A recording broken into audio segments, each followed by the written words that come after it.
কিন্তু একটা আস্ত একটা ঘর ছিল, ঘর থাকা অবস্থায় দেখতে পাচ্ছেন বন্যার পরিস্থিতির আকারে সেটা কিন্তু ভেঙে গেছে। প্রিয় দর্শক, ভালোবাসি আপনাদের, আপনাদের আদমি শেরপুর হাসান। তো আজকে এমন একটা জায়গা আপনার সঙ্গে শেয়ার করবো, সেটা অবশ্যই আপনারা ভিডিও দ্বারা দেখবেন, সম্পূর্ণ তারা কিন্তু বুঝতে পারবেন। অলরেডি পিছনের থাম্বনেল দেখে কিন্তু আপনারা বুঝতে পারছেন যে কোন অবস্থায় কি একটা অবস্থায় আছে। অবশ্যই আপনারা জানেন যে শেরপুর জেলা অবশ্যই এইদিকে কিন্তু সবচেয়ে ভয়াবহ বন্যা আকার ধারণ করতেছে, তা কিন্তু আপনারা জানেন। তো বিষয়টা হচ্ছে যে এই লোকেশনটা আমি আপনার সঙ্গে সেই এটা হচ্ছে ধানশাল ইউনিয়ন। ধানশালে কিন্তু অবস্থা বড় একটা খারাপ, এটা হচ্ছে চাপাতলি একটা ব্রিজ। এই ব্রিজের লোকেশনটা আপনার সঙ্গে শেয়ার করবো। তবে আপনাদের সঙ্গে আরো অনেক কিছু শেয়ার করতে পারবো আজকে বন্যার পরিস্থিতি সম্পর্কে, অনেক কিছু আপনারা দেখতে পাবেন। অবশ্যই ব্যাক ক্যামেরা দিয়ে আপনার সঙ্গে অবশ্যই সেটা দেখানোর ব্যবস্থা করে। তো ভিউয়ার্স, আপনারা যে লোকেশন অবশ্যই দেখতেছেন সেটা হচ্ছে শেরপুর জেলা ঝিনাইগাতি উপজেলা, ভয়াবহ অবস্থা। আর এইখানে কিন্তু শ্রীপতি উপজেলার পার্শ্ববর্তী এলাকা, সেটা হচ্ছে ধানশাল ইউনিয়ন। আর এই জায়গায় কিন্তু ভয়াবহ বন্যা ধারণ করছে, দেখতে পাচ্ছেন আপনারা। আকারটা দেখুন, সুতের যে আকার সেটা দেখুন। আর এইখানে একটা গড় ছিল, এই গড়টা কিন্তু ভেঙে গেছে সুতের ঢেউয়ে আর কি, বুঝতেই পারছেন। দেখতে পাচ্ছেন আপনারা ভয়াবহ কি একটা অবস্থা। চারিদিকে দেখুন মানুষজন অবশ্যই এখানে কিন্তু দেখা শোনা করতেছে, তারা দেখতেছে। আর এই ব্রিজটা কিন্তু নতুন হচ্ছে, তার মধ্যে কিন্তু কাজকর্ম করার সময় কিন্তু তারা কাজটা সম্পূর্ণ করতে পারে না, কারণ বন্যা তৈরি হয়ে গেছে। তো আশেপাশে দেখতে পাচ্ছেন অনেকজন মানুষজন অবশ্যই দেখাশোনা করতেছে, সেটা আপনার সঙ্গে তুলে ধরে আর কি। আর বন্যা পরিস্থিতি সম্পর্কে আপনারা অবশ্যই জানেন সেটা আসলে অবস্থা খারাপ। গতকাল অবশ্যই যমুনা টেলিভিশনে নিউজ হয়েছে, আপনারা জানেন যে সেখানে কিন্তু ভয়াবহ ভাবে বলা হয়েছিল আসলেও মানুষের গ্রাম কিন্তু ডুবে যাচ্ছে, ঘর বাড়ির অবস্থা খুবই খারাপ হয়ে যাচ্ছে।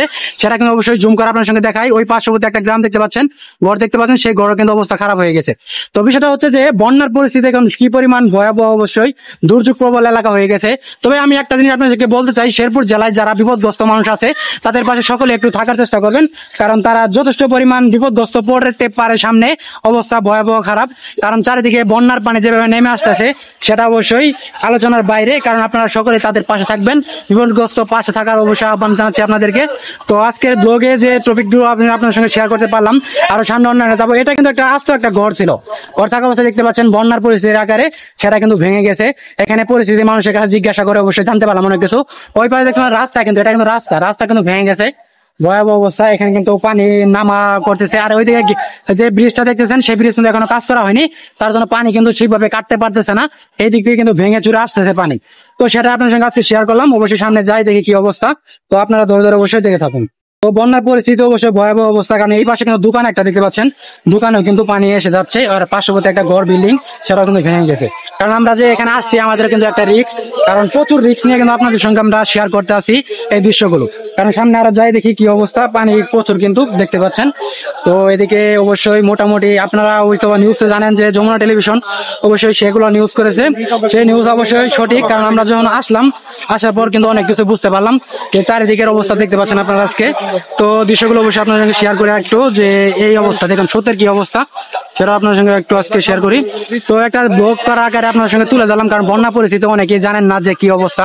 আসলে আমরা যারা সুখ না বাড়িতে থাকি তারা কিন্তু অনেকেই বুঝতে পারি না যে বন্যার কি অবস্থা। কারণ আমি কাছে এসে নিজেই কিন্তু আমি অবাক হয়ে গেছি, কারণ এই দিক দিয়ে যে পরিমাণ সুদ যাচ্ছে আপনারা দেখতে পাচ্ছেন। তাহলে চিন্তা করে দেখেন, এই দিক দিয়ে যতটুকু ওই যে সুদ ঝিনাইগাতি উপজেলায় তো আরো ভয়াবহ অবস্থা, সেটা কিন্তু অবশ্যই আপনারা জানেন। তো সেটা আছে আপনার সঙ্গে শেয়ার করতে আসলাম।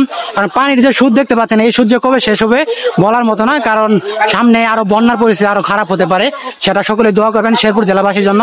আর শেরপুর জেলায় যদি কোনো অবশ্যই সাহায্য প্রয়োজন হয়, সেটা অবশ্যই সকলেই সাহায্য করতে আসবেন, চলে আসবেন।